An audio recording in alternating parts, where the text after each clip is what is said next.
ವೀಕ್ಷಕರೇ, boss TV ಸ್ಪೆಷಲ್ಗೆ ಸ್ವಾಗತ. ನಾನು ಪಲ್ಲವಿ ರಾಜ್.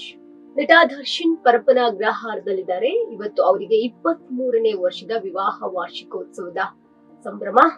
ಇತ್ತ ಪತ್ನಿ ವಿಜಯಲಕ್ಷ್ಮಿ ಅವರು ದರ್ಶನ್ ಅವರ ಕುರಿತಾಗಿ ಒಂದಷ್ಟು ಸ್ಟೋರೀಸ್ ಗಳನ್ನು ಕೂಡ ತಮ್ಮ ಇನ್ಸ್ಟಾಗ್ರಾಮ್ ಖಾತೆನಲ್ಲಿ ಶೇರ್ ಮಾಡ್ಕೊಂಡಿದ್ದಾರೆ. ಯೂಶಲಿ ವಿಜಯಲಕ್ಷ್ಮಿ ಅವರು ಕಳೆದ 1-2 ವಾರಗಳಿಂದಲೂ ಕೂಡ ಒಂದಷ್ಟು ಫೋಟೋಸ್ ಗಳನ್ನ ಹಾಕ್ತಾ ಇದ್ದಾರೆ. ಭಾವುಕರಾಗಿರೋ ರೀತಿ ನಮ್ಗೆ ಕಾಣಿಸ್ತಾ ಇದೆ. ಜೊತೆಗೆ ನಿನ್ನೆ ದರ್ಶನ್ ಅವರ ಬ್ಲಾಕ್ ಅಂಡ್ ವೈಟ್ ಫೋಟೋ ಕೂಡ ಹಾಕಿ ವಿಜಯಲಕ್ಷ್ಮಿ ಅವರು ಭಾವುಕರಾಗಿರ್ತಾರೆ. ಅದರಲ್ಲೂ ಕೂಡ ದರ್ಶನ್ ಅವರೇ ಅಭಿನಯದ ಒಂದು ಸಾಂಗ್ ಅನ್ನು ಕೂಡ ಹಾಕಿರ್ತಾರೆ. ಇದು ಮರೆಯದ ಹಾಡು, ಮೌನಗಳೇ ಸಾಕ್ಷಿಗಳು, ಇದು ಮುಗಿಯದ ನೆನಪು, ವಿರಹಗಳೇ ಗುರುತುಗಳು ಅಂತ ವಿಜಯಲಕ್ಷ್ಮಿ ಅವರು ಅವರ ದರ್ಶನ್ ಅವರ ಒಂದು ಚಂದವಾಗಿರುವಂತಹ ಫೋಟೋವನ್ನ ಶೇರ್ ಮಾಡಿಕೊಂಡು ಅವರದೇ ಅಭಿನಯದ ಸಿನಿಮಾದ ಒಂದು ಸಾಂಗ್ ಅನ್ನು ಕೂಡ ಹಾಕಿದ್ರು. ರೀಸೆಂಟ್ ಆಗಿ ನಿಮ್ಮೆಲ್ಲರಿಗೂ ಕೂಡ ಗೊತ್ತೇ ಇದೆ, ದರ್ಶನ್ ಅವರ ಜಾಮೀನು ಅರ್ಜಿ ಇತ್ತೀಚೆಗಷ್ಟೇ ಸುಪ್ರೀಂ ಕೋರ್ಟ್ ನಲ್ಲಿ ರಿಜೆಕ್ಟ್ ಆಗಿದೆ. ಹೀಗಿರುವಾಗಲೇ ನಟ ದರ್ಶನ್ ಅವರು ಇನ್ನು 1 ವರ್ಷದ ಕಾಲ ಅಂದ್ರೆ ಜೈಲಿನಲ್ಲೇ ಇರ್ಬೇಕಾಗುತ್ತೆ. ಹೊರಗೆ ಬರೋ ಸಾಧ್ಯತೆಗಳು ಇಲ್ಲ ಅಂತ ಕೂಡ ಹೇಳಲಾಗ್ತಾ ಇದೆ. 1 ವರ್ಷದ ಬಳಿಕ ಜಾಮೀನಿಗೆ ಅರ್ಜಿಯನ್ನ ಸಲ್ಲಿಸಬಹುದಾಗಿದೆ. ಒಂದ್ ಕಡೆ ದರ್ಶನ್ ಅವರ ಅಭಿಮಾನಿಗಳು ಇದರಿಂದ ಬಹಳ ಬೇಸರಗೊಂಡಿದ್ದಾರೆ. ಈಗ ವಿಜಯಲಕ್ಷ್ಮಿ ಅವರು ಕೂಡ ತಮ್ಮ ಗಂಡನನ್ನ ಮಿಸ್ ಮಾಡ್ಕೊಳ್ಳೋ ರೀತಿ ಕಾಣಿಸ್ತಾ ಇದೆ.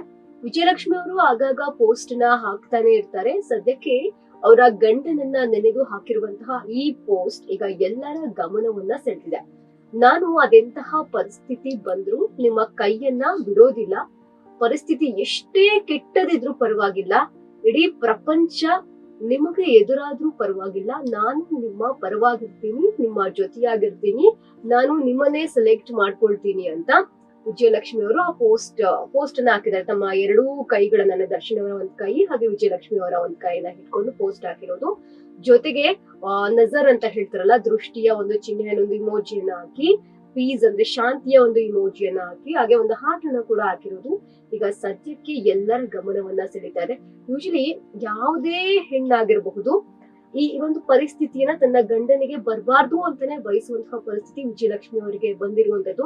ಹಾಗೆ ಏನೇ ಎದುರಾದ್ರೂ ಕೂಡ ನೀನೇ ನನ್ನ ಪ್ರಪಂಚ, ನಿನ್ನ ನಾನು ಬಿಟ್ಕೊಳ್ಳೋಕೆ ರೆಡಿ ಇರೋದಿಲ್ಲ ಅಂತ ಎಂತಹ ಕಠಿಣವಾದಂತಹ ಪರಿಸ್ಥಿತಿಯಲ್ಲೂ ಕೂಡ ಆ ಹೆಣ್ಣು ಇರ್ತಾಳೆ ಅನ್ನೋದಕ್ಕೆ ಇದೊಂದು ಕೂಡ ಸಾಕ್ಷಿ ಅಂತಾನೆ ಹೇಳ್ಬೋದು. ವಿಜಯಲಕ್ಷ್ಮಿ ಅವರು ಹಾಕಿರುವಂತಹ ಈ ಭಾವುಕವಾಗಿರುವಂತಹ ಪೋಸ್ಟ್ ಈಗ ಎಲ್ಲರ ಗಮನವನ್ನ ಸೆಳೀತಾ ಇದೆ. ಈಗಾಗಲೇ ದರ್ಶನ್ ಅವರು ವಿಜಯಲಕ್ಷ್ಮಿ ಅವ್ರನ್ನ ಮೀಟ್ ಮಾಡ್ತಾರಂತೆ. ದರ್ಶನ್ ಅವರು ಮಾನಸಿಕವಾಗಿ ಬಹಳ ಕುಗ್ಗಿದರಂತೆ. ಈ ರೀತಿಯಾದಂತಹ ಒಂದಷ್ಟು ಗಾಸಿಪ್ಸ್ ಗಳು ಹರಡ್ತಾ ಇತ್ತು. ನಿಜವಾಗಿಯೂ ಕೂಡ ಅಲ್ಲಿ ಏನಾಗ್ತಾ ಇದೆ ಅನ್ನೋದು ಯಾರಿಗೂ ಕೂಡ ಗೊತ್ತಾ ಇಲ್ಲ. ಕೆಲವೊಂದಷ್ಟು ಗಾಸಿಪ್ಗಳಾಗಿ ಉಳ್ಕೊಳ್ಳುತ್ತೆ. ಅವರ ಪರಿಸ್ಥಿತಿ ಹೇಗಿದೆ, ಯೂಶಲಿ ಯಾರಿಗೆ ಈ ರೀತಿಯಾದಂತಹ ಪರಿಸ್ಥಿತಿ ಬಂದ್ರು ಕೂಡ ಮಾನಸಿಕವಾಗಿ ಕುಗ್ತಾರೆ. ಯಾರು ಕೂಡ ಖುಷಿಯಾಗಿರೋಕೆ ಸಾಧ್ಯ ಇಲ್ಲ. ಆಗಾಗ್ಲೇ ದರ್ಶನ್ ಅವರಿಗೆ ಸಂಬಂಧಪಟ್ಟಂತೆ ಮೂಲಭೂತ ಸೌಕರ್ಯ ಅದು ಇದು ಅಂತ ಹೇಳಿ ಕೂಡ ಸಾಕಷ್ಟು ಸುದ್ದಿಯಲ್ಲಿರುತ್ತೆ. ಸೊ ಹೀಗಾಗಿ ದರ್ಶನ್ ಅವ್ರನ್ನ ನೋಡ್ಲಿಕ್ಕೆ ವಿಜಯಲಕ್ಷ್ಮಿ ಅವರಿಗೆ ಒಳ ಸಂದರ್ಶನಕ್ಕೆ ವ್ಯವಸ್ಥೆಯನ್ನು ಕೂಡ ಮಾಡಲಾಗಿದೆಯಂತೆ. ಇವತ್ತು ಒಂದು 3 ಗಂಟೆ ಸುಮಾರಿಗೆ ಅಂತ ಕೂಡ ಹರಿದಾಡ್ತಾ ಇದೆ ಸುದ್ದಿ, ಬಟ್ ಗೊತ್ತಿಲ್ಲ. ಹಾಗಿದ್ರೆ ದರ್ಶನ್ ಅವರು ನಿಜವಾಗಿಯೂ ಕೂಡ ಕುಗ್ಗಿದಾರಾ? ಈ ಗಾಸಿಪ್ಗಳು ಕೂಡ ನಿಜನಾ? ನಿಜವಾಗಿಯೂ ಇದು ಗಾಸಿಪ್ಗಳು ಬರೀ ಗಾಸಿಪ್ಗಳೇನೆ ಈ ರೀತಿಯಾದಂತಹ ಒಂದಷ್ಟು ಅವರ ಅಭಿಮಾನಿಗಳಿಗೆ ಬೇಸರ ಅಂತೂ ಇದ್ದೇ ಇರುತ್ತೆ. ಹಾಗಾದ್ರೆ ಯಾವ ಸಂದರ್ಭಗಳಲ್ಲಿ ಒಳ ಸಂದರ್ಶನಕ್ಕೆ ಅವಕಾಶ ಮಾಡ್ಕೊಡ್ತಾರೆ, ಯಾವಾಗ ಅವಕಾಶವಿದೆ, ನಿಮ್ಗೇನಾದ್ರೂ ಗೊತ್ತಾ? ಸೊ ನಾನು ಹೇಳ್ತಾ ಹೋಗ್ತೀನಿ.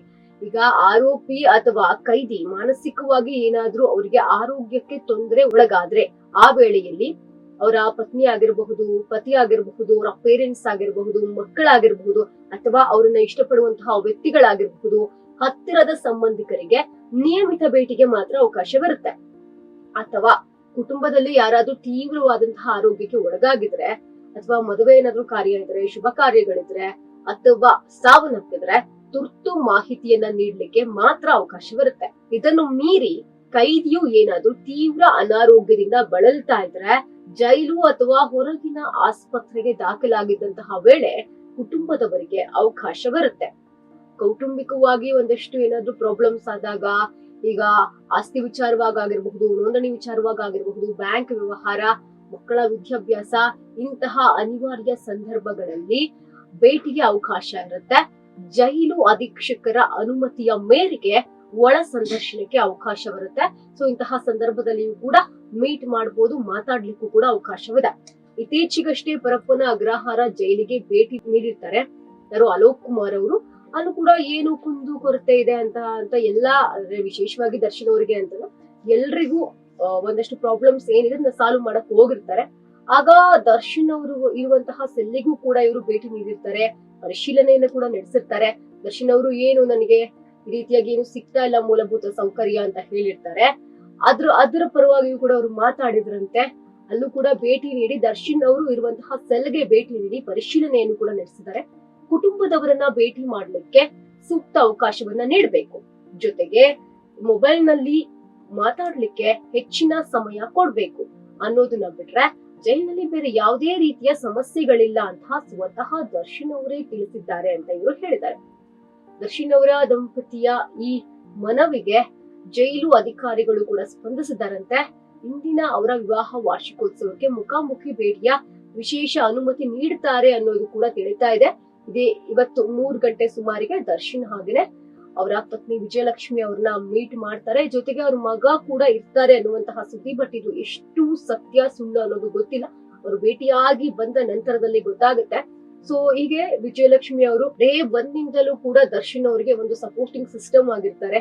ಅಂದ್ರೆ ಅವರ ಮದುವೆ ಆದಂತಹ ದಿನಗಳಿಂದ ಹಿಡಿದು ಇಲ್ಲಿಯವರೆಗೂ ಕೂಡ ಸಪೋರ್ಟಿಂಗ್ ಆಗಿ ನಿಲ್ತಾರೆ ಪ್ರತಿ ಒಂದು ವಿಚಾರದಲ್ಲಿಯೂ ಕೂಡ. ಸದ್ಯಕ್ಕೆ ಈ ವಿಚಾರ ಅಂತ ಬಂದಾಗ ಇದರಲ್ಲಿಯೂ ಕೂಡ ಅವರು ಸಾಕಷ್ಟು ದೇವಸ್ಥಾನಗಳನ್ನು ಕೂಡ ಸುತ್ತಿದ್ರು. ನೀವು ಅವ್ರ ಇನ್ಸ್ಟಾಗ್ರಾಮ್ ನಲ್ಲಿ ನೋಡ್ತಾ ಹೋಗೋದಾದ್ರೆ ಬರೀ ದೇವಸ್ಥಾನಕ್ಕೆ ಹೋಗಿರುವಂತಹ ಒಂದಷ್ಟು ಫೋಟೋಸ್ ಗಳನ್ನ ಹಾಕಿದ್ದಾರೆ. ಜೊತೆಗೆ ದರ್ಶನ್ ಅವರ ಜೊತೆಗೂ ಕೂಡ ಹೋಗಿರುವಂತಹ ಫೋಟೋಸ್ ಗಳು ಇದೆ. ಸೊ ಹೀಗಿರ್ಬೇಕಾದ್ರೆ ಇಂತಹ ಪರಿಸ್ಥಿತಿನಲ್ಲಿ ತನ್ನ ಗಂಡನ್ನ ಹೇಗೆ ಪಾರ್ ಮಾಡಬಹುದು ಅಂತ ಅವರು ನೋಡ್ತಾ ಇರುವಂತದ್ದು ಕೂಡ ನೋಡಬಹುದು. ಇನ್ನು ಈ ಸುಪ್ರೀಂ ಕೋರ್ಟ್ ನಲ್ಲಿ ಏನು ಬೇಲ್ ಅರ್ಜಿ ರಿಜೆಕ್ಟ್ ಆಯ್ತು, ಅವತ್ತಿನಿಂದಲೂ ಕೂಡ ವಿಜಯಲಕ್ಷ್ಮಿ ಅವರು ಬೇಸರವಾಗಿರುವಂತಹ ಒಂದಷ್ಟು ಪೋಸ್ಟ್ ಗಳನ್ನ ಹಾಕ್ತಾ ಇದ್ರು. ಯಾರಿಗೇ ಆಗ್ಲಿ ಸಾಮಾನ್ಯವಾಗಿ ಬೇಸರ ಆಗೇ ಆಗುತ್ತೆ. ಯಾವ ಮಗ ತಾನೇ ಅಪ್ಪನ್ನ ಈ ಪರಿಸ್ಥಿತಿ ನೋಡಕ್ ಇಷ್ಟ ಪಡ್ತಾರೆ. ಜೊತೆಗೆ ಇವತ್ತು ಅವರ 23rd ವೆಡ್ಡಿಂಗ್ ಆನಿವರ್ಸರಿ, ಅವರ ಮಗ ಕೂಡ ವಿಶ್ ಮಾಡಿರುವಂತದ್ದು ಭಾವುಕವಾಗಿ ಪೋಸ್ಟ್ ಮಾಡಿದ್ದಾರೆ. ಅವ್ರು ಇದ್ದಿದ್ರೆ ಸೆಲೆಬ್ರೇಷನ್ ಬಹಳ ಗ್ರ್ಯಾಂಡ್ ಆಗಿ ಆಗ್ತಾ ಇತ್ತು. ಸೊ ನೀವು ನೋಡಿರಬಹುದು ಒಂದಷ್ಟು ವಿಡಿಯೋಸ್ ಗಳು ಕೂಡ ವೈರಲ್ ಆಗ್ತಾ ಇದೆ. ಹಳೆಯ ವೆಡ್ಡಿಂಗ್ ಆನಿವರ್ಸರಿಯ ವಿಡಿಯೋಗಳು ಕೂಡ ವೈರಲ್ ಆಗ್ತಾ. ಸೊ ಹೀಗಿರ್ಬೇಕಾದ್ರೆ ಬಹಳ ಬೇಸರದಿಂದಿದ್ದಾರೆ. ಸೊ ದರ್ಶನ್ ಅವ್ರನ್ನ ಮೀಟ್ ಮಾಡ್ತಾರೆ ಅನ್ನುವಂತಹ ಸುದ್ದಿಗಳು ಕೂಡ ಕೇಳಿ ಬರ್ತಾ ಇದೆ.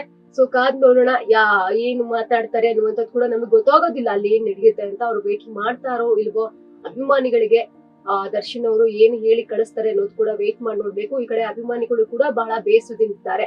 ಯಾಕಂದ್ರೆ ಡೆವಿಲ್ ಆದ್ಮೇಲೆ ದರ್ಶನ್ ಅವರ ಸಿನಿಮಾ ಯಾವ್ದೂ ಬಂದಿಲ್ಲ. ಈ ವರ್ಷ ಇನ್ನು ಬರೋದು ಬಹಳ ಡೌಟೇ ಇದೆ. ಯಾಕಂದ್ರೆ 1 ವರ್ಷ ದರ್ಶನ್ ಅವರು ಅಲ್ಲೇ ಇರ್ಬೇಕು ಅಂತಂದ್ರೆ ಇನ್ನು 1 ವರ್ಷ ಅಭಿಮಾನಿಗಳೆಲ್ಲ ವೇಟ್ ಮಾಡ್ಲೇಬೇಕು. ಹಾಗಾದ್ರೆ 2 ವರ್ಷ ಆಗುತ್ತೆ. ಯಾಕಂದ್ರೆ ಅವರು ಮತ್ತೆ ಅಲ್ಲಿಂದ ಬಂದಿರ್ತಾರೆ, ಒಂದಷ್ಟು ಫಿಟ್ ಆಗ್ಬೇಕು, ಅವ್ರ ಆರೋಗ್ಯದ ಕಡೆ ಗಮನ ಕೊಡ್ಬೇಕು. ಆ ನಂತರದಲ್ಲಿ ತದನಂತರ ಅವ್ರು ಬಂದು ಸಿನಿಮಾ ಕಡೆ ಗಮನ ಹರಿಸ್ಬೇಕಾಗುತ್ತೆ.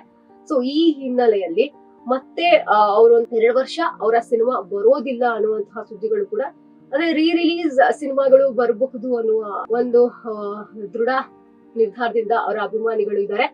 ಸೊ ವೇಟ್ ಮಾಡಿ ನೋಡೋಣ ಇವತ್ತಿನ ಭೇಟಿ ಯಾವ ರೀತಿ ಇರುತ್ತೆ, ಭೇಟಿ ಆಗ್ತಾರಾ ಅಂತ. ಇದಾಗಿತ್ತು ಹೊತ್ತಿನ ವಿಶೇಷ. ಇನ್ನಷ್ಟು ಹೆಚ್ಚಿನ ಅಪ್ಡೇಟ್ಸ್ ಗಳಿಗಾಗಿ ನೋಡ್ತಾ ಇರಿ ಬಾಸ್ ಟಿವಿ. ಲೇಟೆಸ್ಟ್ ಹಾಗೂ ಇಂಟ್ರೆಸ್ಟಿಂಗ್ ಸುದ್ದಿಗಳಿಗಾಗಿ ಬಾಸ್ ಟಿವಿ ಕನ್ನಡ ಚಾನೆಲ್ನ ಸಬ್ಸ್ಕ್ರೈಬ್ ಮಾಡಿ, ಹಾಗೆಯೇ ಬೆಲ್ ಐಕಾನ್ ಪ್ರೆಸ್ ಮಾಡಿ. ಇದರ ಜೊತೆಗೆ ಫೇಸ್ಬುಕ್, ಇನ್ಸ್ಟಾಗ್ರಾಮ್, ಎಕ್ಸ್ ನಲ್ಲೂ ಮಿಸ್ ಮಾಡದೆ ಫಾಲೋ ಮಾಡಿ.